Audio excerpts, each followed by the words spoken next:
तो चलिए शुरू करते हैं। अभी मजा आएगा ना भिड़ो। कहानी स्टार्ट होती है 2007 के टाइम को दिखाते हुए, जहां बहुत सारे पंडित और तांत्रिक मिलकर एक आत्मा मंजुलिका को, जो अपनी बहन अंजुलिका पे हमला करती है, उसे ठाकुर महल के एक रूम में बंद कर देते हैं, उस दरवाजे पर पवित्र धागा और त्रिशूल लगाकर। फिर ठाकुर परिवार उस महल को खाली कर देते हैं। 18 साल के बाद रीत ठाकुर को मनाली में रूहान मिलता है, जो रीत को उसका बैग वापस लौटाता है और टिकट से रूहान रीत का नाम देख लेता है। फिर रीत को जब रूहान फोन लौटाता है, तब रीत को लगता है कि रूहान अपना फोन दे रहा है, उसका नंबर मांग रहा है, और रीत गुस्से में फोन तोड़ देती है, जो कि असली में उसका ही फोन था। फिर दोनों चंडीगढ़ जाने के बस में बैठते हैं और रूहान अपना फोन देता है और कहता है अपने भाभी से बात कर लो। रीत हैरान हो जाती है कि रूहान को उसके भाभी के बारे में कैसे पता। फिर रीत अपने भाभी अंजुलिका को कॉल करती है, जो रीत को थोड़ा एक्साइटमेंट दिखाने को बोलती है, क्योंकि रीत की शादी होने वाली है सागर से। पर रीत को शादी में बिल्कुल भी इंटरेस्ट नहीं है। रूहान कहता है कि तुम्हें सागर से अच्छा लड़का मिल जाएगा, और कहता है कि उसके पास सिक्स सेंस है और वो रीत के बारे में सब कुछ जानता है। पर रीत बताती है कि वो भी रूहान के बारे में सब कुछ जानती है, कि रूहान फिलहाल अनएम्प्लॉयड है, और उसे रूहान का ये सारा इंफॉर्मेशन फेसबुक से मिला, जैसे रूहान को रीत के बारे में मिला। रूहान कहता है वैसे मेरा रिलेशनशिप स्टेटस सिंगल है। बस एक होटल में रुकता है 20 मिनट के लिए, जहां दोनों बात करते हैं और रूहान अपने बारे में बताता है कि वो अपना टाइम घूमने फिरने में बिताता है, live in the moment type. तो रीत के फादर बहुत स्ट्रिक्ट हैं, इसलिए जब वो यहाँ 4 साल मेडिकल की पढ़ाई कर रही थी, तो वो कॉलेज के बाहर कहीं घूम ही नहीं पाई। इसलिए रूहान रीत को मनाता है एक म्यूजिक फेस्टिवल में चलने को, और रीत चंडीगढ़ के बस को छोड़कर रूहान के साथ चली जाती है। और फिर रात में दोनों को एक पुलिस से पता चलता है कि चंडीगढ़ जाने वाले बस का एक्सीडेंट हो गया है और एक भी पैसेंजर नहीं बचा, और उसी बस से दोनों चंडीगढ़ जाने वाले थे।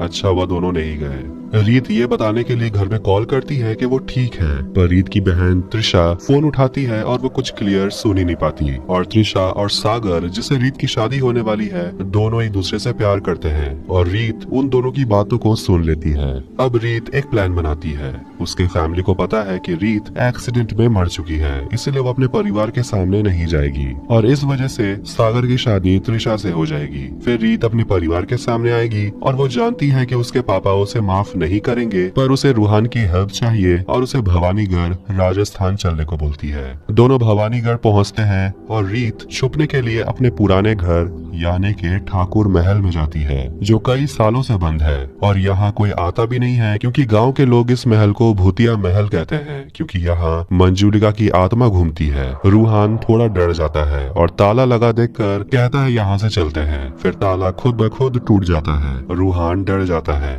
रीत कहती है कि पुराना ताला है, जंग लग गया होगा इसलिए टूट गया। फिर दरवाजा खुद ब खुद खुल जाता है और रूहान डर जाता है। रीत कहती है हवा चल रहा है, खुल गया। फिर महल में अचानक से लाइट्स ऑन हो जाती हैं, और महल के सामने से गुजरता है छोटा पंडित, और महल में लाइट जला हुआ देखता है, और ये देखकर वो बहुत डर जाता है कि महल में कोई रहने आ गया है, और वो भागा भागा ठाकुर के घर जाता है, जहाँ रीत के लिए सभी शोक मना रहे थे। और छोटा ठाकुर उन्हें बताता है कि पुराने हवेली का दरवाजा खुल गया है और लाइट भी जली हुई थी, जिसे सुनकर रीत के परिवार वाले शॉक्ड हो जाते हैं। रीत रूहान को अपनी कुछ यादें बताती है कि वो बचपन में अपने भाभी, अपने पापा और अपने चाचा के साथ कैसे वक्त बिताया करती थी, और ठाकुर परिवार और बहुत से गाँव वाले पुराने महल में आते हैं, इस डर में कि कहीं किसी ने उस दरवाजे को खोल तो नहीं दिया। ठाकुर साहब और पूरा परिवार अंदर आते हैं। रीत छुप जाती है, मगर रूहान को छुपने का टाइम ही नहीं मिलता, तो वो सामने कुर्सी में बैठ जाता है। ठाकुर साहब उसे पूछता है कि तुम कौन हो, यहाँ क्या करने आए हो, और रूहान बताता है कि उसे यहाँ रीत लेकर आई है,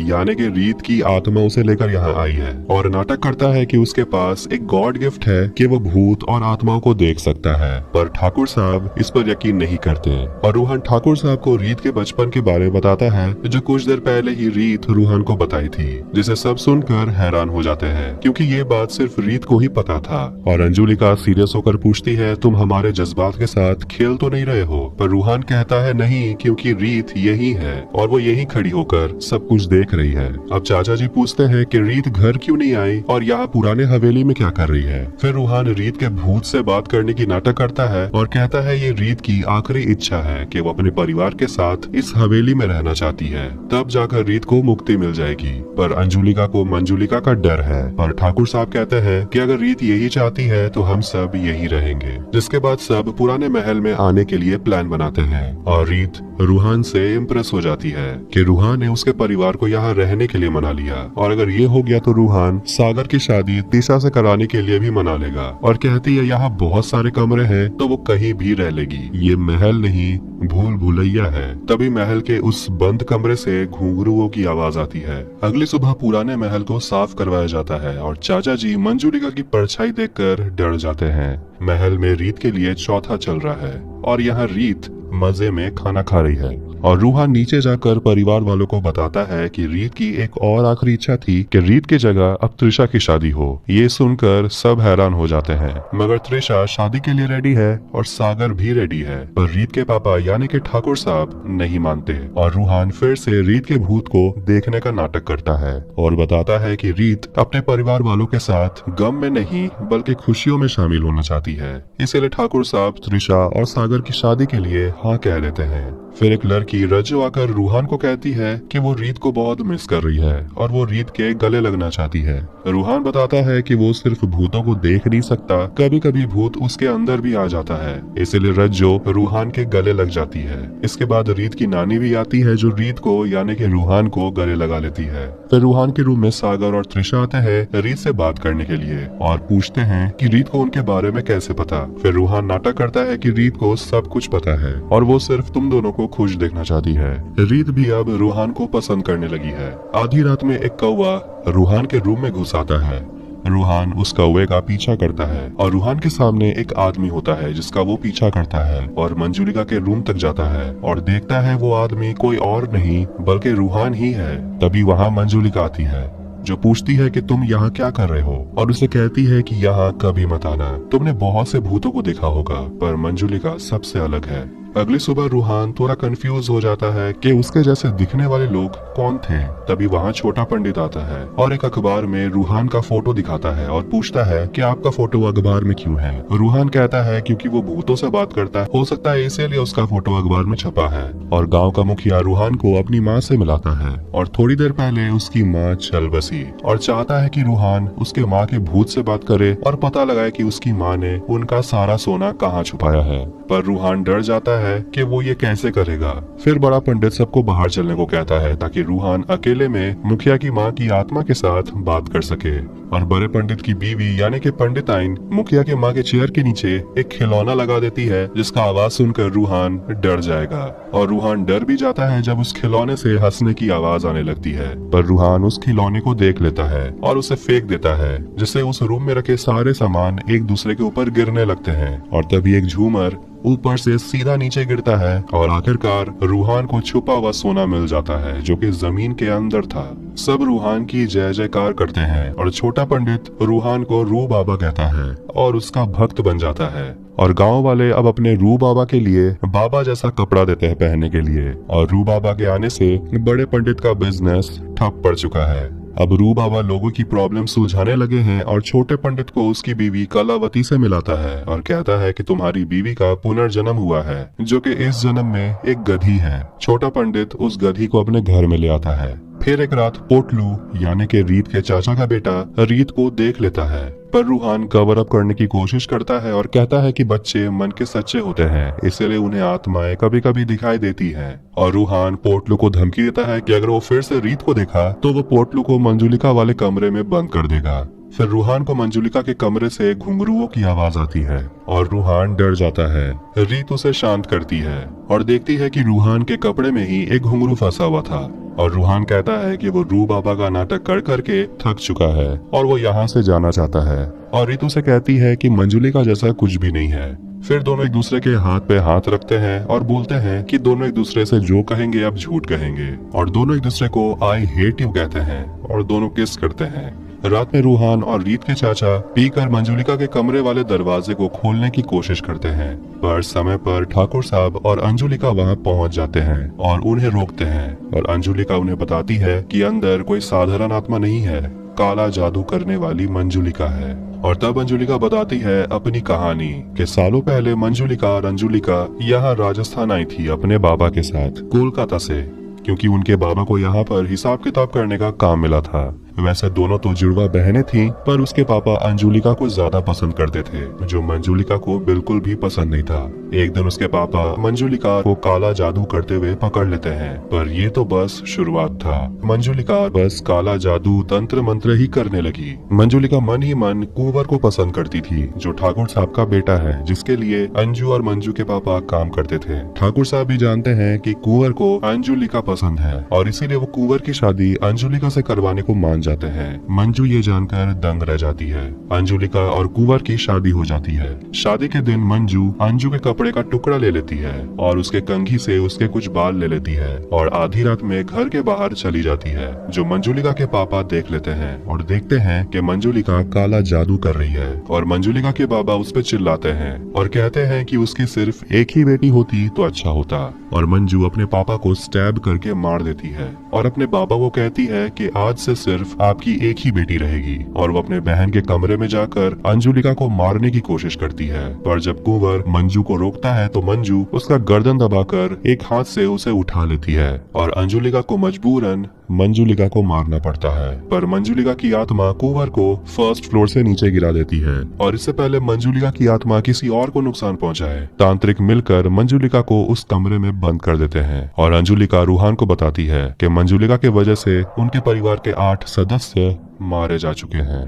अब छोटे पंडित रूहान को रीत के साथ देख लेता है, जो काफी दिनों के बाद अपने कमरे से बाहर निकली है। फिर छोटे पंडित महल में बड़े पंडित और पंडिताइन को लेकर पहुंचता है और बड़े पंडित ठाकुर साहब को बताता है कि आपकी बेटी रीत जिंदा है और रूहान झूठ बोल रहा है। ठाकुर साहब कहता है पूरी हवेली की तलाशी लेने, और रूहान रीत को छुपाने के लिए रीत को मंजुलिका के रूम के पास लेकर जाता है, क्योंकि यहाँ कोई चेक नहीं करेगा। पर छोटे पंडित वहाँ पहुँचता है, इसलिए रूहान घुंघरों की आवाज निकालता है और छोटे पंडित को डराकर भगा देता है। फिर रीत रूहान को बोलती है कि यही एक कमरा है जिसमें कोई तलाशी नहीं लेगा। और रीत के कहने पर रूहान मंजुलिका वाले कमरे के दरवाजे को खोलता है और रीत को अंदर बंद कर देता है। और रीत को भी लगता है मंजुलिका सब बकवास है, पर मंजुलिका असली में है। अब किसी को रीत नहीं मिलती और अंजुलिका रूहान से माफी मांगती है कि उन्होंने रूहान के शक्तियों पर शक किया। फिर रात में रूहान मंजुलिका के कमरे में जाता है रीत को ढूंढने, पर रीत पॉजेस्ड हो चुकी है और आमी जे तोमार गाने पे पागलों की तरह नाचने लगती है। और रूहान ये देखकर डर जाता है और मंजुलिका को बोलता है उसे छोड़ देने, पर ये रीत नाटक कर रही थी और कहती है कि मंजुलिका जैसा कुछ भी नहीं है। और फिर रीत रूहान के साथ अपने रूम के लिए चली जाती है। अगले दिन संगीत में सब मौज मस्ती कर रहे होते हैं, पर अंजुलिका को लगता है कि रीत की आत्मा शायद नाराज है, इसलिए रीत इतना तोड़ फोड़ मचा रही है। पर रूहान जानता है कि ये मंजुलिका है, क्योंकि कल रात उसने दरवाजा खोल दिया और सारे ढोल नगाड़े हवा में उड़ने लगते हैं। और अंजुलिका सोचती है कल रीत और रूहान पे शक किया गया, इसीलिए रीत शायद नाराज है। और रूहान नाटक करते हुए रीत के आत्मा को बोलता है ये सब बंद करने। फिर सब बाहर की तरफ देखते हैं कि रीत सामने के दीवार पर चल रही है, पर असली में ये मंजुलिका है। पर दूर होने के वजह से लोग यही सोचते हैं कि वो रीत की आत्मा है। रूहान ये सच जानता है कि रीत नहीं, ये मंजुलिका का भूत है और वो रीत के कमरे में जाकर उसे यहाँ से चलने को बोलता है। पर रीत भी डरी हुई है, क्योंकि उसके वजह से ही मंजुलिका बाहर आई है, पर वो जाने से मना करती है क्योंकि वो एक ठाकुर है। बड़े पंडित अपने पंडिताइन को चुड़ैल की तरह रेडी करता है और बड़े छोटे और पंडिताइन बात करते हैं कि संगीत में उन्होंने चीजों को नहीं उड़ाया और सोचते हैं तो फिर ये किसने किया। रात में महल की बिजली चली जाती है और अंजुलिका का कोई पैर खींचता है और अंजुलिका जाग जाती है और कमरे के बाहर एक परछाई दिखती है। और अंजुलिका अपने कमरे के बाहर घुंघरों की आवाज सुनती है और बालकनी पे बहुत सारे कौवों को बैठे हुए देखती है। और जब अंजुलिका को बाहर कुछ नहीं मिलता तो वो अपने कमरे में आ जाती है और तब मंजुलिका अपनी बहन अंजुलिका के सामने आती है। अंजुलिका गुस्से में रूहान के कमरे में जाती है और उसे गुस्से में पूछती है कि रीत कहाँ है। वो जानती है कि छोटा पंडित सच बोल रहा था कि रीत जिंदा है। तब रीत सामने आती है और अपनी भाभी को गले लगा लेती है और रीत बताती है कि उसने ये नाटक किया क्योंकि उसे ये करना पड़ा। और अंजुलिका बताती है कि उसे पता है कि उन्होंने उस कमरे के दरवाजे को खोल दिया और अब मंजुलिका महल में आजाद घूम रही है, जो अंजुलिका से बदला लेना चाहती है और अंजुलिका के पूरे परिवार को खत्म कर देना चाहती है। इसलिए तीनों उसी तांत्रिक के पास जाते हैं, जो बहुत गुस्सा है ये जानकर कि उन लोगों ने मंजुलिका को आजाद कर दिया, और बताता है कि चंद्र ग्रहण की रात प्रेत आत्माओं की ताकत सबसे कम होती है और उसी वक्त उसे कब्जे में किया जा सकता है, और चंद्र ग्रहण अब 3 दिन बाद है, तो तब तक वो महायज्ञ करेगा ताकि मंजुलिका किसी और को नुकसान न पहुंचा पाए। रूहान और अंजुलिका घर पहुंचते हैं और पोटलू को हवा में उड़ते हुए देखते हैं और ये मंजुलिका है। दोनों रीत के चाचा को बताते हैं कि मंजुलिका बाहर आ चुकी है। रात में रूहान को एक सपना आता है कि वो मंजुलिका के कमरे में जाता है और वहाँ पोटलू को देखता है जो एक पजल सॉल्व कर रहा था, और पीछे मंजुलिका खड़ी होती है और आधी रात में अंजुलिका रूहान को जगाती है और बताती है कि चाचा जी नहीं मिल रहे। फिर रूहान और पोटलू को चाचा जी मंजुलिका के रूम में मिलता है, जो मंजुलिका के बिस्तर में आराम से सो रहा है और कहता है कि वो यहाँ से कहीं नहीं जाएगा क्योंकि 18 साल के बाद मंजुलिका यहाँ से निकली है, वो यहाँ कभी नहीं आएगी। तो वही मंजुलिका तांत्रिक को परेशान करती है और उसके सामने आती है और एक तांत्रिक को अपने वश में कर लेती है और बाकी सारे तांत्रिक को मार देती है। रूहान रू बाबा का नाटक कर रहा होता है और देखता है कि बड़े और छोटे पंडिताइन को मंजुलिका बनाने का ट्रेनिंग दे रहा है रूहान को डराने के लिए, पर रूहान बड़े और छोटे पंडित को मारता है और पंडिताइन को भगा देता है और वो रास्ते में मंजुलिका को देखता है और बेहोश हो जाता है। फिर मंजुलिका बड़े और छोटे पंडित को भी डराती है और छोटे को पटक पटक के मारती है और बड़े पंडित को एक थप्पड़ लगाती है जिससे उसका बंद कान ठीक हो जाता है, यहाँ तक कि वो दूर की आवाज भी आराम से सुन सकता है। दोनों भागते हैं और दोनों को रूहान मिलता है और दोनों रूहान को बताते हैं कि वहाँ भूत है, और रूहान को लगता है कि वो पंडिताइन है, इसलिए रूहान मंजुलिका के पास जाता है और हाय कहता है और मंजुलिका रूहान के कहने पर अपना पैर उल्टा कर देती है और रूहान देखता है ये तो मंजुलिका है और वहाँ से भागता है और मंजुलिका उसका पीछा करती है। तीनों पंडित ठाकुर महल में आते हैं और उन तीनों को समझ आता है कि शायद ठाकुर परिवार को पता ही नहीं है कि मंजुलिका बाहर आ चुकी है, और बताता है कि वो गांव छोड़कर जा रहे हैं और अपना बचा हुआ पैसा मांगता है जो कि सिर्फ 64 रुपया है, और जाते वक्त घर का कीमती सामान चुरा लेते हैं। पर उसी वक्त बिजली कट हो जाता है और बड़े पंडित, जैसे अब दूर का भी सुनाई देने लगा है, वो रेलवे का अनाउंसमेंट भी सुन लेता है कि उसका ट्रेन 8 घंटा लेट है। रूहान महल में आता है और आमी जो तुम्हार गाना गाता है और नाचने लगता है, और ये साफ है कि मंजुलिका रूहान को पॉजेस कर चुकी है। सब रूहान को गाते हुए सुनते हैं और अंजुलिका पूछती है ये तुम क्या गा रहे हो, और रूहान बताता है कि ये गाना उसे बहुत पसंद है, और ये बात वो बंगाली में बोलता है और वो कुंवर के कान में कुछ बोलता है और हंसने लगता है और सबको बताता है कि कल कोई शादी नहीं होगी क्योंकि आज कोई मरने वाला है, आज अंजुलिका मरेगी। और अंजुलिका से पूछता है तुमने किसी को बताया नहीं कि मैं बाहर आ गई हूँ, और सब मंजुलिका चिल्लाते हुए यहाँ वहाँ भागने लगते हैं, पर मंजुलिका सारे दरवाजे बंद कर देती है। फिर रूहान यानी कि मंजुलिका तीनों पंडित के पास जाता है और कहता है कि उसे खून चाहिए, पर छोटा पंडित कहता है कि उसके खून में विटामिन की कमी है। तो वही बड़ा पंडित और पंडिताइन कहते हैं कि वो शुगर के मरीज है, और मंजुलिका को कहते हैं कि चाचा जी के पास जाने, और चाचा जी ऊपर रीत को देख लेता है और मंजुलिका को कहता है कि तुमसे रीत की भूत लड़ेगी, पर रीत कहती है वो जिंदा है। अंजुलिका कहती है कि उन्हें जल्दी से तांत्रिक बाबा को बुलाना होगा,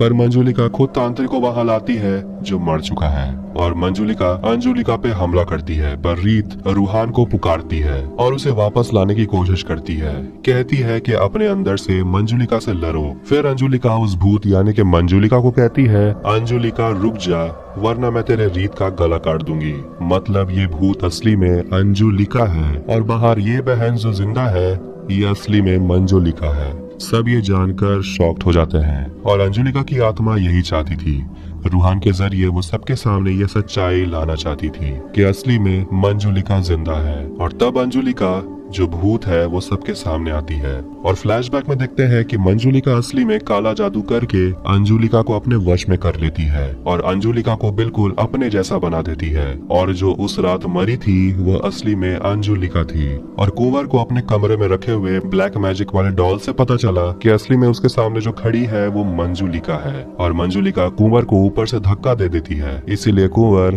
पैरालाइज्ड हो जाता है। पर 18 साल के कैद से निकलने के बाद अंजुलिका अपना बदला ऐसे नहीं ले सकती थी, मंजुलिका को सिंपली मारकर। नहीं तो लोगों को पता कैसे चलता कि असली में अंजुलिका मरी थी। पर अब जब सब कुछ सामने आ चुका है, मंजुलिका सबके सामने कबूलती है कि कुछ लोगों को पहले भी पता चल चुका था कि असली में अंजुलिका ही मरी थी, पर मंजुलिका ने उन लोगों को मार दिया ताकि सच्चाई सामने न आए। अब मंजुलिका अपना बदला ले सकती है और सबके सामने अंजुलिका मंजुलिका को घसीटकर उसी कमरे में बंद कर देती है और अंजुलिका ठाकुर साहब से कहती है कि रीत को माफ कर देने, क्योंकि अगर रीत ये नाटक नहीं करती तो शायद ये सच्चाई कभी सामने नहीं आता। और रूहान को भी थैंक यू कहती है उसके दर्द को समझने के लिए। तभी मंजुलिका अंदर से दरवाजे को पीटने लगती है और अंजुलिका सभी को जाने को बोलती है और अंजुलिका अंदर जाती है और मंजुलिका को मार देती है। हमें ठीक से पता नहीं कि अंदर क्या हुआ और सब महल से निकल जाते हैं और महल को फिर से बंद कर दिया जाता है। और इसी के साथ भूल भुलैया 2 यही एंड होती है। तो वीडियो पसंद आया तो वीडियो को लाइक करें और ऐसे ही मूवीज और